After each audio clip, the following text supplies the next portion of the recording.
வணக்கம் நண்பர்களே. இது நான் மோகன்குமார். ப்ரொஃபசர் கெமிஸ்ட்ரி மோகன் அப்படின்னு சேனல்ல இருந்து ஆக்சுவலா பழைய சேனல்ல பதிலா இப்ப புது சேனல். இல்ல கல்வி உளவியல் சம்மந்தப்பட்ட அனைத்து விதங்களும். அதாவது கரண்ட் அஃபேர்ஸ், டிஎன்பிஎஸ்சி அதாவது லாஸ்ட் சேலம் எஜுகேஷன் சேனல்ல சில ப்ராப்ளத்தால புது சேனல் ஆரம்பிச்சிருக்கோம். இந்த சேனல்ல நீங்க சப்ஸ்கிரைப் பண்ணிக்கங்க. வீடியோக்கு லைக் குடுங்க. இதோட சேர்த்து டிஎன்பிஎஸ்சி குரூப் 4, குரூப் 2க்கு தேவையான விடயங்கள் மற்றும் கரண்ட் அஃபேர்ஸ் எல்லாமே இதிலயே வந்துரும் உங்களுக்கு. அந்த சேனல்ல என்னென்ன இருக்கோ அத்தனையுமே இதுல வந்துரும். ஃபர்ஸ்ட் இனிஷியலா நம்ம ச பிஜிடிஆர்பிக்கான சைக்காலஜி புக்க மட்டும் நம்ம ரிவ்யூ பண்ணிட்டு இருக்கோம். அத டீகோட் பண்ணிட்டு இருக்கோம். சரிங்களா?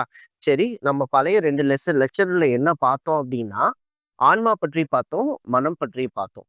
ஆன்மா அப்படிங்கிறதும், மனம் அப்படிங்கிறதும் ஃபெயிலியர் மாடல் அப்படிங்கிற மாதிரியான ஒரு விடயத்த முடிச்சுட்டாங்க. ஆனா அதுக்கு பின்னாடி இங்க என்ன நடக்குது? ஏன்னா மனம் எப்பவுமே அதாவது மைண்ட் அப்படிங்கிறது ரொம்ப ஒரு விஷயமா எடுத்துக்கவே முடியாது. ஏன்னா மனம் உறுதியா இருந்தாலும், அதனுடைய அறிவியல் ரீதியான பதிலுக்கு ஆன்சருக்கு அது கிடையாது. ஆக்சுவலா சயின்ஸ் ரீதியா தான் எந்த ஆன்சருமே அதுக்கு கிடையாது. அதனாலேயே தான் என்ன நடந்துச்சு? அந்த வரையறையும் நிராகரிக்கப்பட்டது அப்படின்னு லாஸ்ட் 2 லெசன்ல பார்த்தோம். இப்ப நாம பார்க்கறது பார்ட் 3. ஆக்சுவலா the rise and fall of consciousness. அதாவது இதுக்கு அப்புறம் ட்ரெடிஷ்னலா இருந்த விஷயம் அத்தனையுமே இங்க என்ன நிராகரிக்கப்பட்டனால, புதுசா அதாவது ஆரம்ப காலத்துல இருக்க உளவியலாளர்களாகட்டும், தத்துவ ஞானிகளாகட்டும், அவங்க அனைவருக்கும் ஒரு பொருத்தமான வரையறை தேவைப்பட்டது. ஏன்னா, அறிவியலும் வளர்ந்துட்டு இருந்தது, உளவியலும் வளர்ந்துட்டு இருந்தது. உளவியல் அறிவியல் ரீதியாக பார்க்க வேண்டிய சூழலுக்கு தள்ளப்பட்டது. ஏன்னா, எல்லாமே இங்க அறிவியல் பூர்வமாக நிரூபிக்கப்பட்டால் மட்டுமே அது உங்களுக்கு அத அக்செப்ட் பண்ண வேண்டிய சூழல் தான் இங்க மொத்தமும் இருக்கு. ஸோ, அதனால அவங்களுக்கு தத்துவஞானிகளுக்கும், உளவியலாளருக்கும் என்ன வேணும்? ஒரு பொருத்தமான வரையறை வேணும். அவங்க எடுத்துக்கிட்டது தான் நனவு அப்படிங்கிற ஒரு டாபிக். நனவு அப்படின்னா இங்கிலீஷ்ல கான்ஷியஸ்னஸ். இது யாரு இந்த நனவு டிஸ்கிரிப்ஷன் ஆஃப் கான்ஷியஸ்னஸ் அப்படிங்கிற விஷயத்த குடுத்தாங்க அப்படின்னா, வில்லியம் ஜேம்ஸ். அவர் ஒரு புக் எழுதுறாரு, பிரின்சிபிள் ஆஃப் சைக்காலஜின்னு. 1890ல அவர் அதுல ஒரு டிஸ்கிரிப்ஷன் தராரு. The explanation and the description of the state of consciousness as such அப்படின்ற மாதிரி ஆரம்பிக்கிறார். மொத்த பேருக்கும் ஷாக். ஓ! உளவியல் ஆன்மா விட்டு மனதுக்கு விட்டு திரும்ப இப்ப என்ன ஆகுது? நனைவு நிலை. அதாவது தமிழ்ல நனவுன்னு சொல்லுவோம், ஆங்கிலத்துல கான்சியஸ்னஸ்ன்னு சொல்லுவோம். இன்னொரு வார்த்தையும் கலக்கியல் தமிழ்ல பாத்தீங்கன்னா நினைவு அப்படின்னும் எடுத்துக்கலாம். இந்த நனவு நிலை அப்படிங்கிறது என்ன? இப்ப நனவு நிலை அப்படின்றது என்ன? கான்சியஸ்னஸ் அப்படிங்கிறது என்னன்னு தெரியணும்ல. உங்ககிட்ட ஒரு மொபைலே இருக்கு. அந்த மொபைல்ல புதுசா வாங்குறீங்க. இப்ப 90s கிட்ஸ் தான் தெரியும். பட்டன் ஃபோன்ல இருந்து ஆண்ட்ராய்டுக்கு மாறி இருப்பாங்க. பட்டன் ஃபோன்ல இருந்து ஆண்ட்ராய்டுக்கு மாறும் பொழுது, மொத நாம ஆண்ட்ராய்டு ஃபோன் வாங்கும்போது, அத நம்ம எப்படி பண்ணணும்? கான்ஷியஸா ஹேண்டில் பண்ணணும். இத அழுத்துனா என்ன வரும்? இத அழுத்துனா என்ன வரும்? எப்படி அத ஹேண்டில் பண்ணணும்? எப்படி எதெல்லாம் வருது? இது என்னாவோட ஃபெசிலிட்டி என்ன? இந்த கேமரா எத பிரஸ் பண்ணா எந்த Google Play Storeனா என்ன? இந்த விஷயம் எல்லாத்தையும் நாம என்ன பண்ணோம்? ஃபர்ஸ்ட்டு கான்ஷியஸா எடுத்துக்கிட்டோம். ஏன்னா, இத ஏன் எக்ஸாம்பிளா சொல்றேன்னா, ஒரு டைமென்ஷன்ல இருந்து இன்னொரு டைமென்ஷனுக்கு ஒரு மனிதர்கள், அதாவது மனம், அதாவது எதுவுமே தெரியாத மனிதர்கள் புதுசா ஒரு விஷயத்த கத்துக்கிறாங்கல்ல, அப்ப அவங்களுடைய கான்ஷியஸ்னஸ் பர்ஃபெக்ட்டா இருக்கும். ஸோ, அதுக்காக இந்த எக்ஸாம்பிள் சொன்னேன். பட் இதுக்கு 100% பொருந்துமானா கண்டிப்பா கிடையாது. உங்களுக்கு புரியறதுக்காக அந்த வார்த்தைய சொன்னேன். இப்ப என்ன சொல்றேன்னா, இதுல ரொம்ப வரலாற்று சிறப்புமிக்க நூல் அப்படின்னு எடுத்துக்கிட்டா, தி பிரின்சிபிள் ஆஃப் சைக்காலஜி. இதுல தான் என்ன சொல்றாங்க அப்படின்னா, நனவின் நிலையை விவரிப்பதும் விளக்குவதும். நனவின் நிலையை விவரிப்பதும் விளக்குவதும்.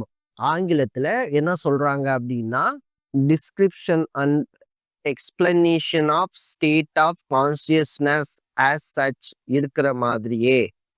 ஆஸ் சச் அப்படிங்கிற வார்த்தைக்கு என்ன அர்த்தம்? இருக்கிற நனவின் நிலைய இருக்கிற மாரியே எக்ஸ்பிளைன் பண்ணணும். அதுதான் இம்பார்ட்டன்ட். இந்த கேப்ல வில்லியம் வுண்ட் அப்படிங்கிறவரு என்ன பண்றாருன்னா, ஒரு யுனிவர்சிட்டி ஆஃப் லீபிக் அப்படிங்கிற இடத்துல ஃபர்ஸ்ட் சைக்காலஜி லேப் கிரியேட் பண்றாரு. அவரோட ஸ்டூடண்ட் அவரும் என்ன பண்றாருன்னா, சைக்காலஜிக்கு ஒரு டெஃபினிஷன் தராரு. அந்த டெஃபினிஷன் பேரு science of consciousness. Is it clear? இப்ப நான் ஒரு கொஸ்டின் கேட்கிறேன்.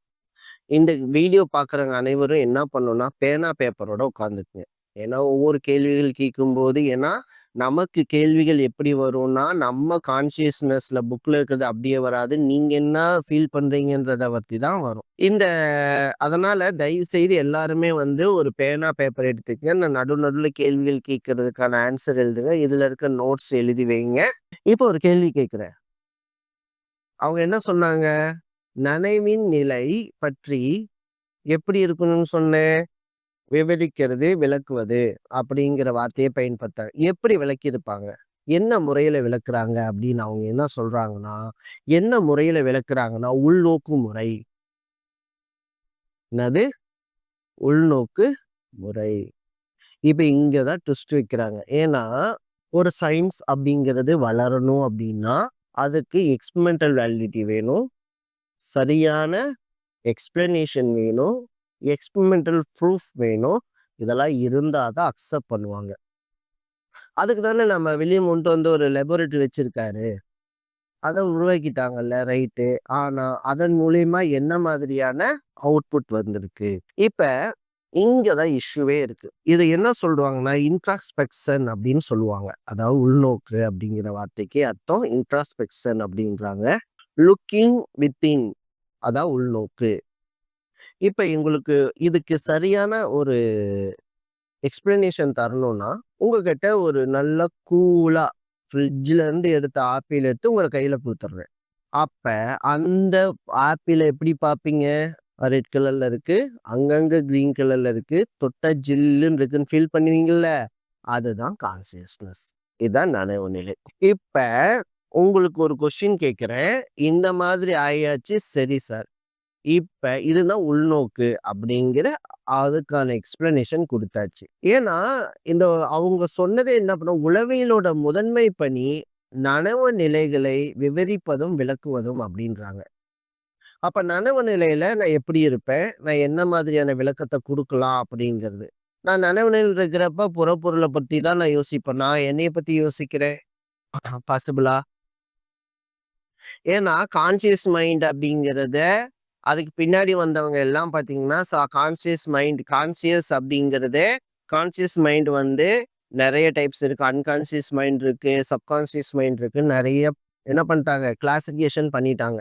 அதனால இந்த கான்ஷியஸ்னஸ் அப்படிங்கிற விஷயம் நிராகரிக்கப்பட்டது.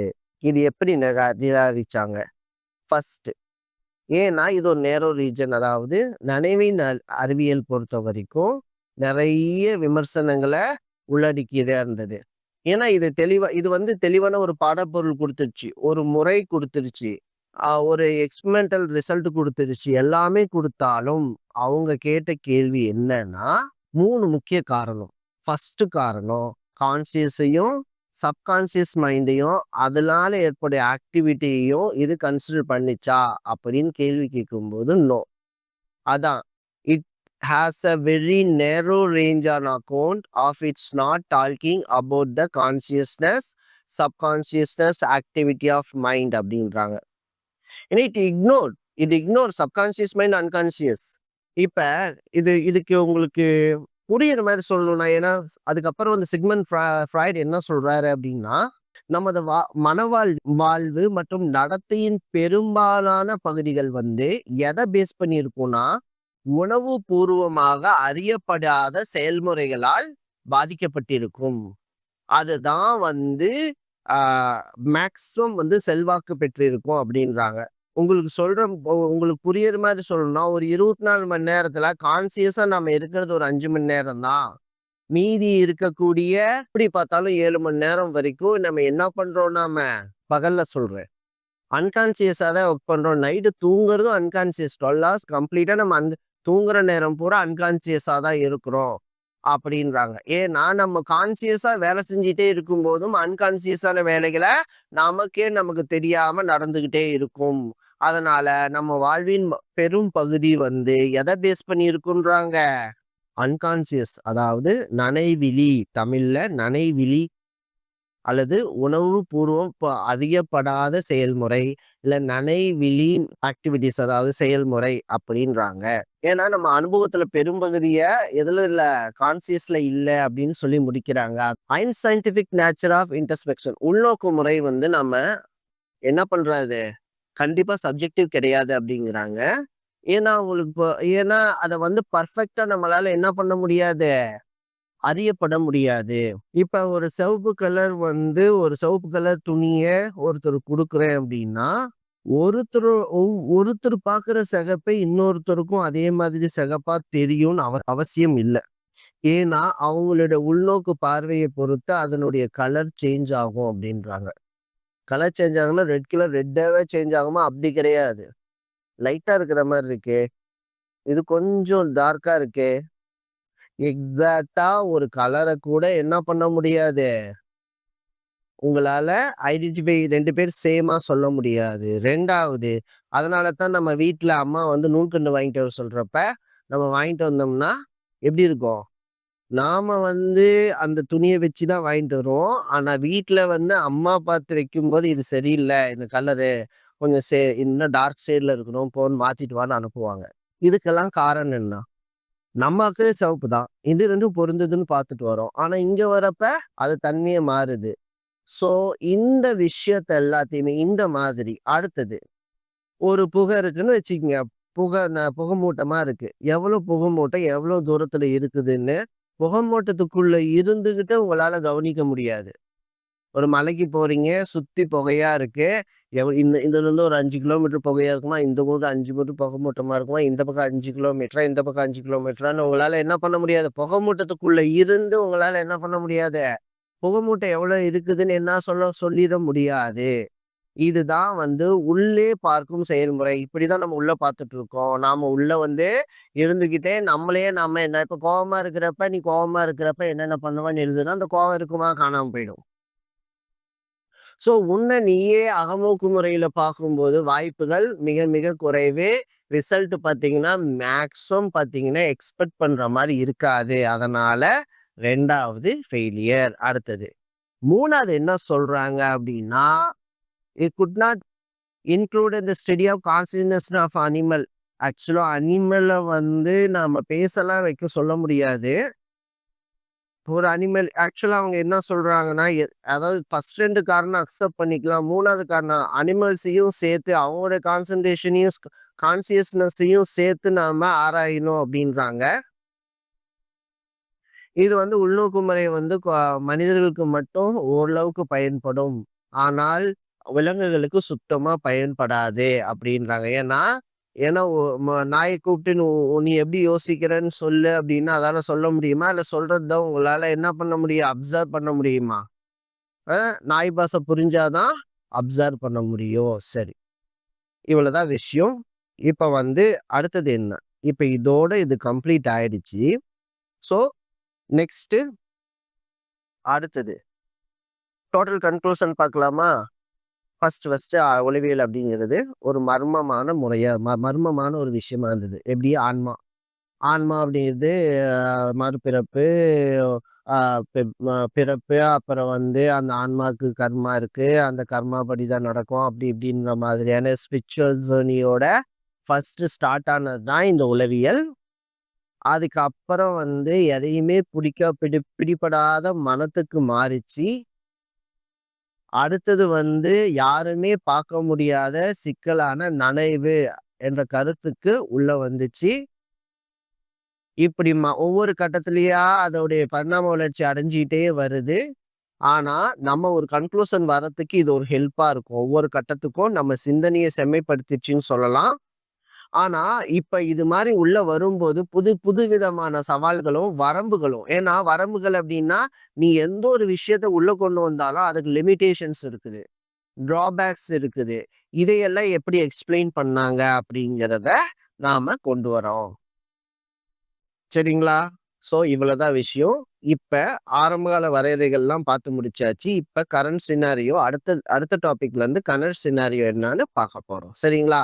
நன்றி, வணக்கம். இந்த வீடியோ பிடிச்சிருந்தா லைக் பண்ணுங்க, கமெண்ட் பண்ணுங்க, ஃப்ரெண்ட்ஸுக்கு ஷேர் பண்ணுங்க. நன்றி, வணக்கம்.